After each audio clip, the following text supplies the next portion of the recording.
Hello, everyone, and welcome to the Phoenix News Network's coverage of the first GOP debate of the 2024 election.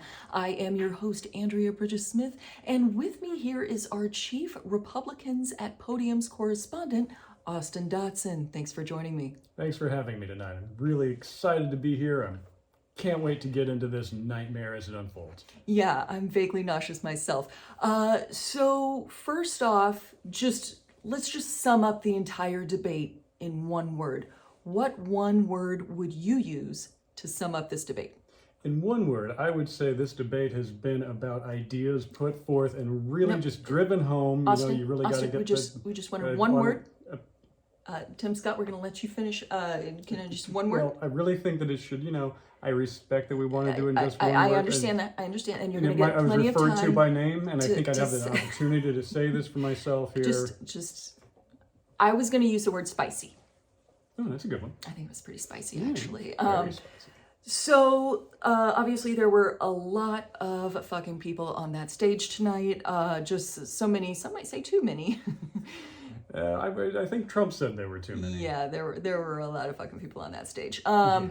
But there were some people who did really well. There were some people who did not do very well. So, first up, let's talk about the biggest winners. According to you, who do you think the biggest winners were in this debate? Well, I really thought that, if you don't mind me saying, the manufacturers of those shiny blankets that you get in emergencies? Yes. Thank you, Nikki Haley, for bringing those suckers back. Those looked great.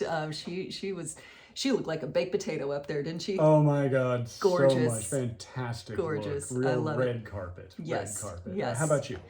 I really think that Vivek Ramaswamy ended up being very successful. And the reason for that is because before the debate, the rhetoric was everybody was going to be knives out for Ron DeSantis.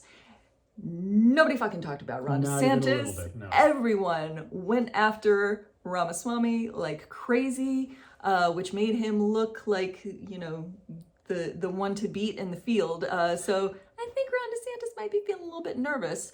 I would say that he's probably one of the losers of the debate. Who were some of the other losers of the debate that you think? Well, right up front, the moderators. They clearly did not keep this under control. It looked like I think the medical term is lost they shit quite a few times. Yeah. Word. Yeah. The more time we spend doing this, the less time they can talk about issues you want to talk about. So let's just get through this section. They were having more trouble than, one daycare worker trying to wrangle an entire posse of toddlers, and it just was not going well. Yeah, but I think the bigger thing is this debate wasn't about just one loser. There were lots of losers tonight. Sure. What have you got? Us. Oh. We had to watch it. Oof. I cannot believe you talked me into that. Yeah. I tried to gnaw my own leg off very unsuccessfully. You did. There's still blood on my couch, and I will send you an invoice for that.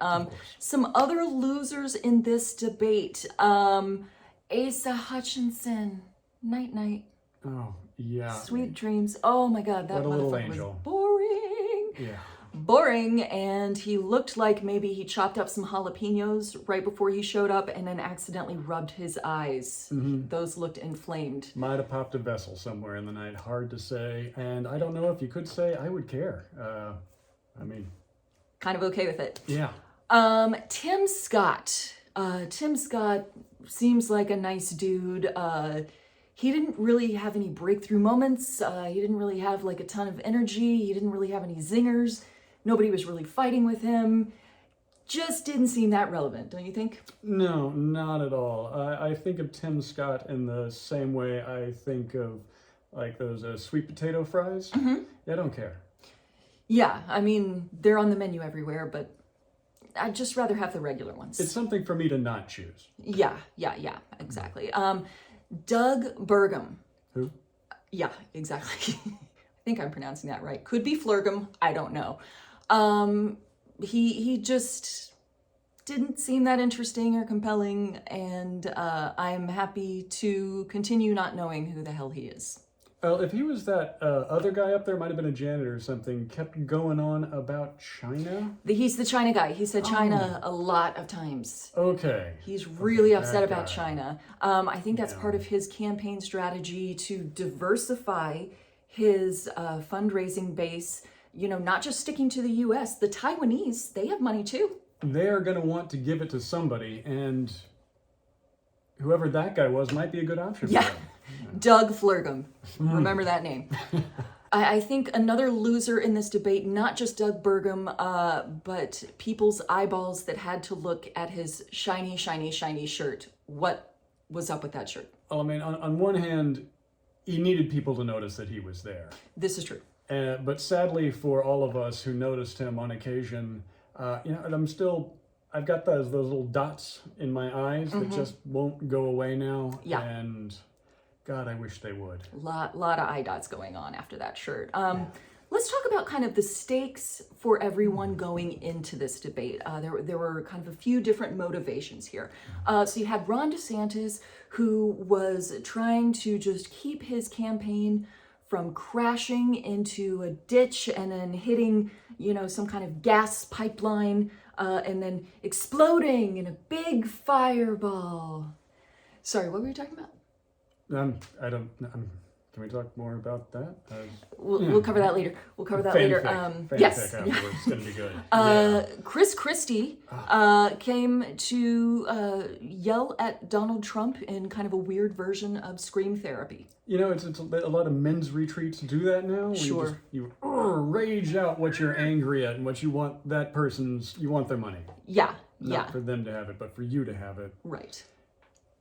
Out loud. Yeah, he had a lot of big feelings today. Then there was everybody else. Basically all they wanted was just for the American people to not say who when someone mentioned their name. So some of them succeeded, I think. Others, like Flurgum. Yeah, that guy. I don't think he did very well. Was he up there tonight? I'm told he was. Oh, cool. He's the eyeball dots guy. Good for him. Yeah. Bless his heart. So let's do a quick roundup of the candidates. So we've talked about Doug Burgum, China, shiny shirt. So shiny. So shiny. So That's all we shiny. really need to say about him. Nikki Haley came out there and served up some truth. Damn, girl, she was dropping bombs. Sister brought it. Sister brought it today. She wrapped it in foil and baked it at 450 for 1 hour with a little salt and some damn oil and some vinegar on top. Wow, vinegar. It's good. More of a sour cream kind of gal, but okay. Sicko. But yeah, she really came to play, and she did, and she had a number of good moments. We're going to talk about some of those more in depth later. Cannot wait. They were so good. She was spicy. Vivek Ramaswamy, good speaker, loud, annoying. Yeah. Very, very, very loud. Good at putting things into little sound bites. So that automatically, he's so qualified. He wants to take away voting rights from young people, but wants to connect with young people by rapping Eminem at them, which is a really weird strategy. It's a strange one, but he's new to politics and he's got a lot to learn. Don't demand that your base, that you're spending millions of your own dollars to acquire, not be allowed to vote for you. Yeah. But you got to learn it at some point, and the debate stage is as good a place as any. Sometimes you learn by doing. Exactly. On-the-job training. Then, of course, there was DeSantis, who frequently looked like he had eaten a lemon. He just does not know what to do with his face. What is up with that? I mean, I have some suggestions for things that he might do with his face. Okay. First off, let's send that right back to Florida. Sure. That's a great thing to do. Ron, get it back there, boy. Doodles. Another thing, anything else? Anything other than what he is doing now would be a much better use of his and everyone else's, I'm going to say, face time. See what you did there? Yeah. That was nice. Internet. Mike Pence, actually, I thought did really well. That's not going to help him. He really went after Vivek Ramaswamy, and I think he wants that young man to get off his lawn. Oh, it angered him to have the youth so near him. It was upsetting. Yeah, it is sad to see, really. We want to bring people together, and I want to bring them together. for entertainment. Yeah. Mine. Like in a cage? Oh. Yeah. Could we? Yeah, let's do it. Do you think if they were in a cage match that Ramaswamy could get Pence's hair to move? I don't think anything could get Pence's hair to move. That fly tried really hard at the last big debate he was in, and it was right up there on it, and nothing. Which is why I think he would have the advantage in a good cage match, because it is a protective shell. Yes. Yes. I mean, Ramaswamy had some hype. It looked fluffy, it looked vibrant and life-filled. Pence, he looked like one of those mannequins at Old Navy. Exactly. The ones that's just like the same color the whole way from the top of the head to the bottom. Yeah, faceless, lifeless, soulless. Yeah. But sculpted. Sure. In an upsetting way. Yeah. And sometimes involved in a presidential debate for some reason. A couple more candidates left. There was Asa Hutchinson. Boring. Totally boring. Yeah. Not interested in that guy. We talked about Tim Scott. Also, not feeling it. Boring. Chris Christie. He had some interesting moments in this debate.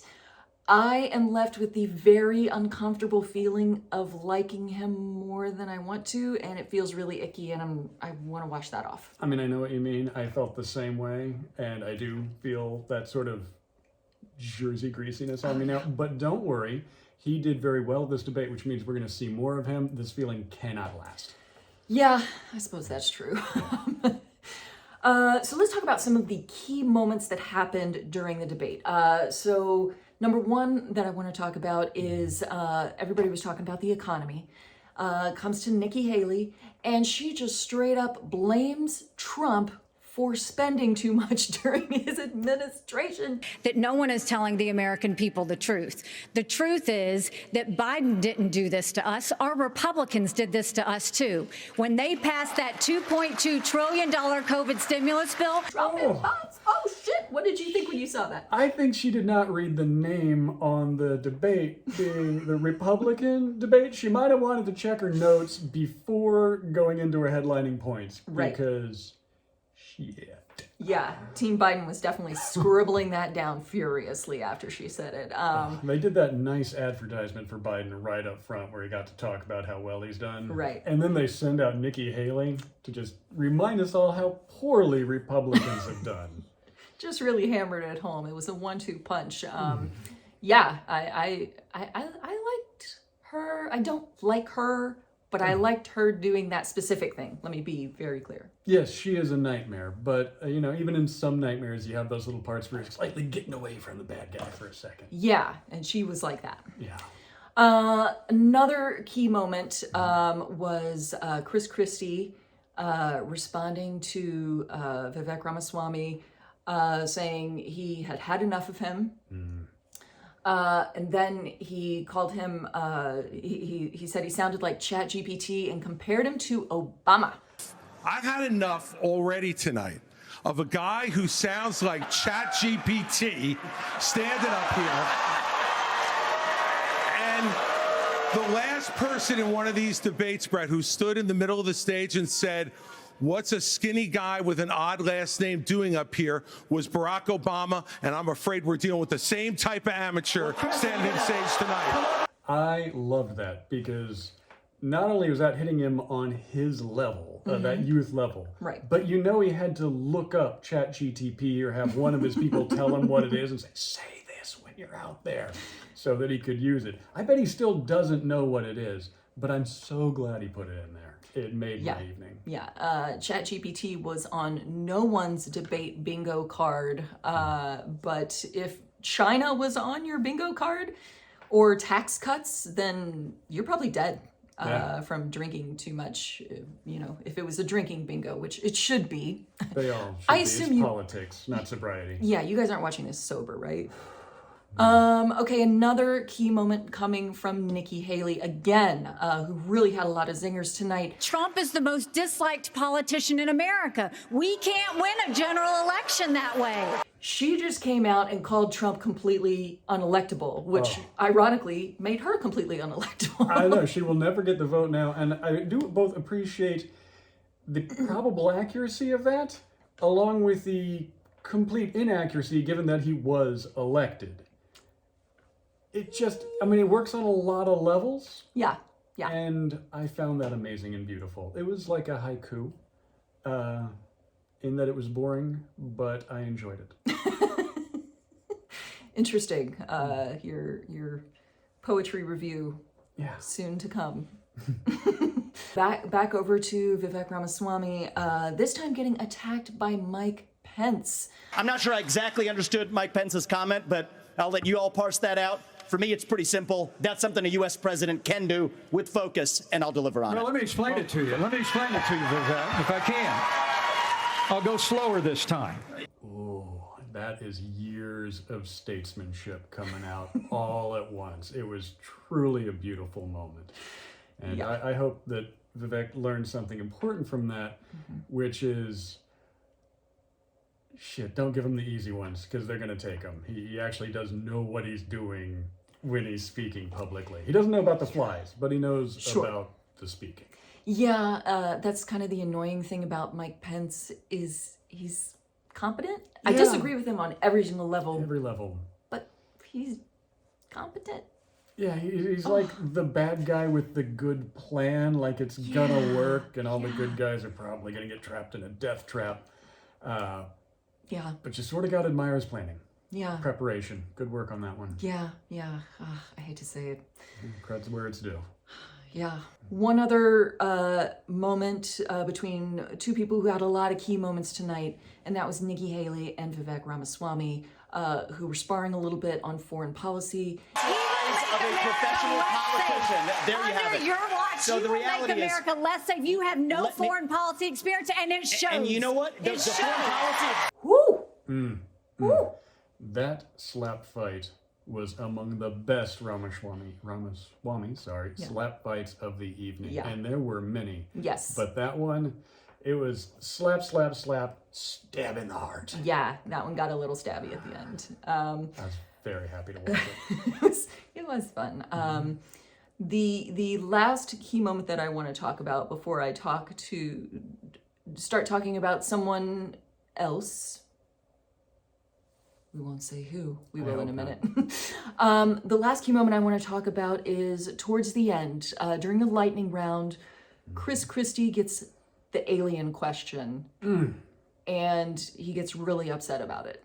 I think it's horrible that just because I'm from New Jersey, you asked me about unidentified flying objects and Martians. Yeah. Sometimes you get a softball question, and sometimes you get a weird volleyball question, which makes no sense in the context. Where the hell did that one come from? That was definitely a UFO on its own terms. Yeah. And he seemed to think so too. Yeah, it was weird. I don't see why they asked that. There was plenty of other things to talk about, but what are you gonna do? The questions that were important to the Fox viewers. Yes. Tell us about your politics. Who are you as a politician? Who will you be as a president? Tell me about the aliens. Right. It's an interesting assortment of questions in that Whitman sampler. So obviously there was one person who is very much running for president who was very much not at this debate, and that was old Donnie Trump, who was hanging out with Tucker Carlson over on Twitter/X, whatever you want to call it these days. And there were some really interesting moments in this interview. First of all, the intro to this interview was weird. It's debate night, but we're not in Milwaukee. Real weird. Really, really weird. Super awkward.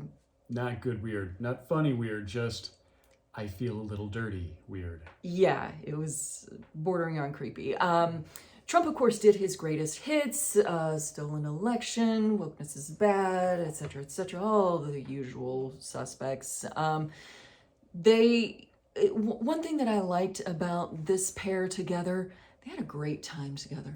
Oh, the bromance flowed hard and a little flaccid, but hard mostly. Mostly hard, yeah. They had a great time making fun of Chris Wallace together. Probably not a friend of yours, Chris Wallace. He was the moderator. Not a friend.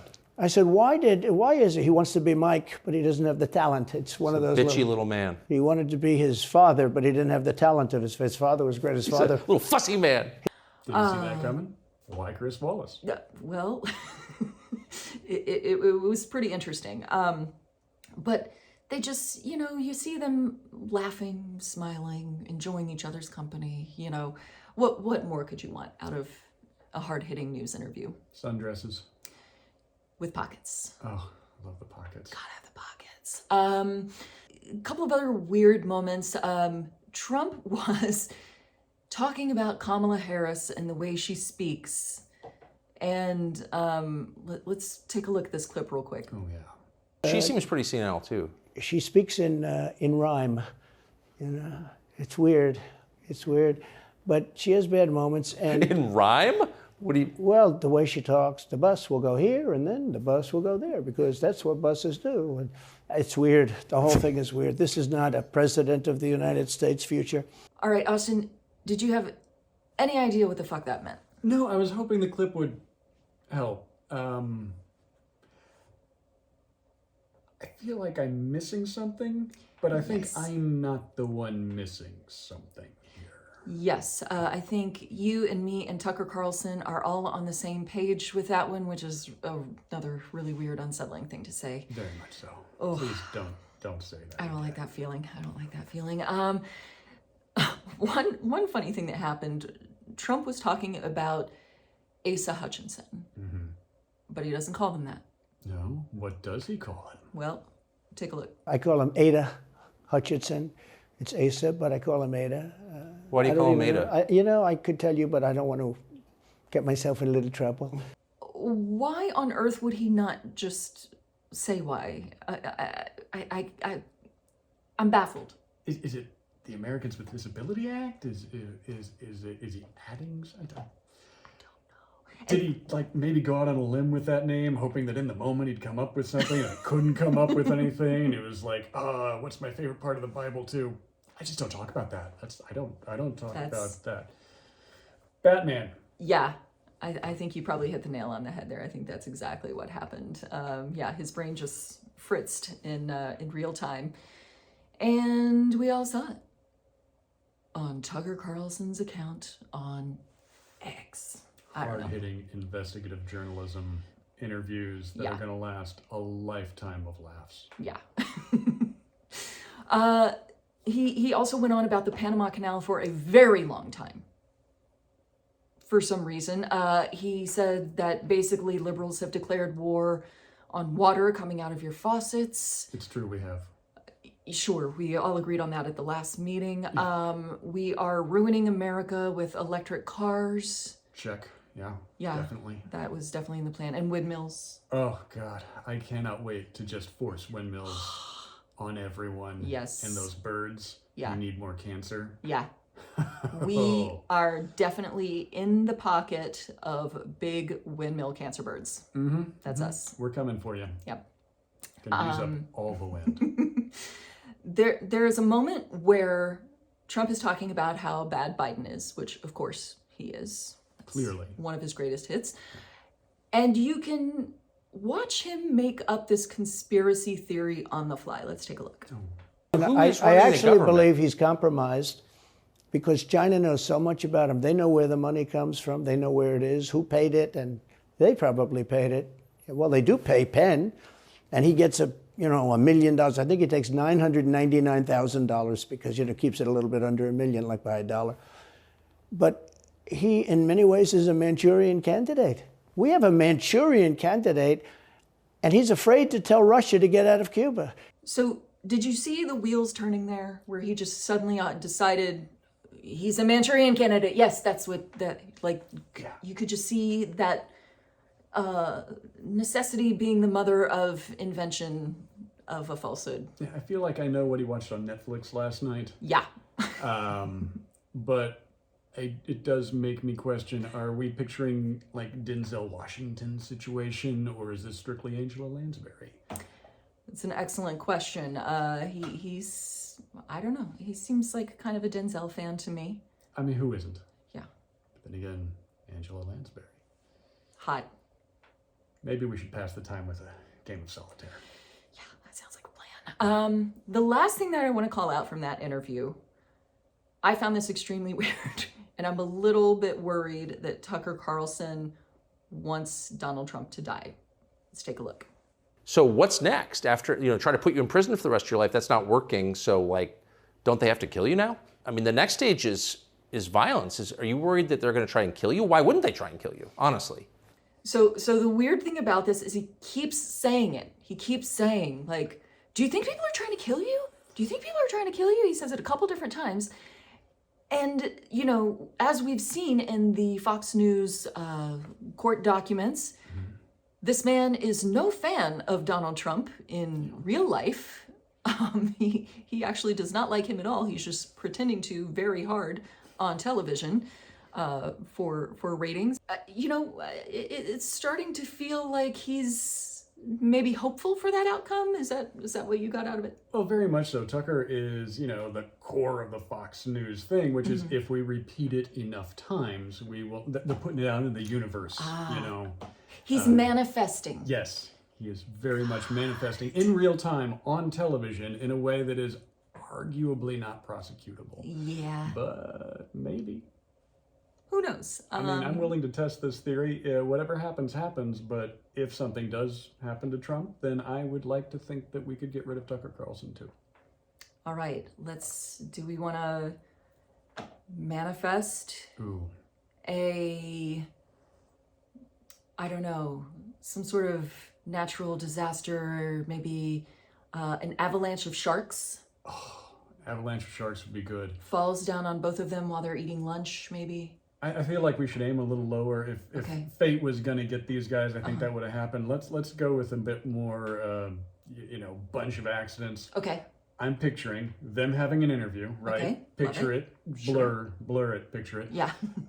Trump's waddling in, slips on a cheeseburger wrapper, tumbles forward onto Tucker, boom, both gone. Yeah. Right there.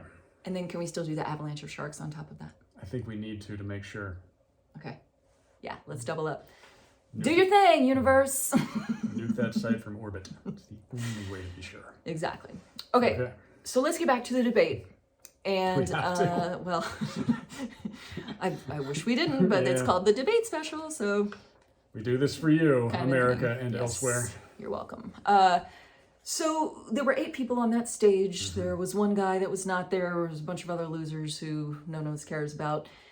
There's a lot of people in the Republican Party running for president right now. It's too many. We got to get rid of some. We got to bump some people out of this contest. So who do you think are your top 2 or 3 in the field after this debate? Who do you think? Leftover people. Okay. Oh, I don't think there's any way Christie's going home after this. The guy's built up some momentum here. Yeah.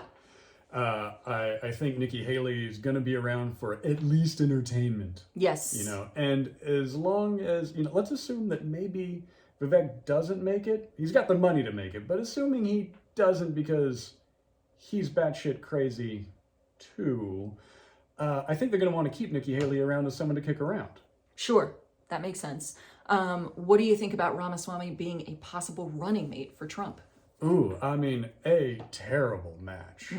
There's no way Trump can keep from making racist jokes that much. Nope. So I guess I'm for it. Okay. There was actually a comment from Stormy Daniels who said, of Ramaswamy's deference to Donald Trump. I haven't seen anyone go at him like that since I did. Wow. That was Stormy Daniels. Ramaswamy is a big Trump fan. He's right up in there. Maybe too big. So we have a diagram of who is the furthest up Donald Trump's colon and who is, staying away at a safe distance. Who do you think is way up in that colon? I would say Vivek is the furthest up there. He's at least a wrist, if not all the way up to the elbow. Yeah, sure, that makes sense. And the chin, possibly. Yeah. I think we can safely say that Chris Christie is the farthest away from the interior colon. He's definitely not in the small intestine. So let's see, I'm looking at your diagram here. I mistook his name, not Asa. The other guy. Good old what's his name? No one can forget about. Sure, Flurgum. Flurgum? Yeah. Flurgum, yes. Doug Flurgum. Flurgum. Yeah. He's probably clinging on to Vivek's heels, trying to get up there. He's a fan. Ron DeSantis trying not to be there, but also to be there. It's a very confusing time for Ron DeSantis. He's mostly circling his rim. Yeah. He wants to be him. He wants to be with him. Sure. Does he want to be inside him? Maybe in like a, playful sort of, maybe not way. Yeah. He just wants to have the same colon for himself. Exactly. Mike Pence, of course, not too far up in the poop chute. I think it's clear that him and the former president are not in a good place. No, I understand they're not talking, which, hey, great for both of them. Nice work, boys. Good job. And, I think Pence finally moving away from that area is better for everyone. Yes. It's certainly better for him. Yeah. And since there's no way in hell he will ever be elected, it's better for the country, too. Yes, exactly. Yeah. All right, just to wrap up, one last thing I will say. It's pronounced fentanyl, not fentanyl. That was important for me to say. Could you give it to us just one more time? There are probably Republican candidates watching this. Fentanyl, not fentanyl. This has been your public service announcement on behalf of fentanyl. Yes, which is not sponsoring this show, let me be clear. That is going to wrap up our debate recap coverage. We hope that you have enjoyed yourself. We did not during the debate. This part has been much better. Market improvement, probably because of all the drinking. Yeah.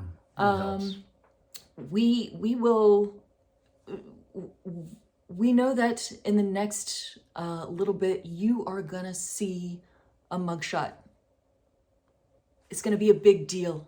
Shit's about to get real. And we want you to enjoy it. Oh, yeah. For everybody out there watching, thank you so much. I'm Andrea Bridges-Smith. This is Austin Dodson, and we will see you next time. See you next time, everybody.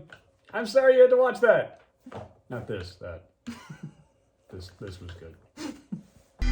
Your efforts are valid, but I don't think you can step up to the challenge.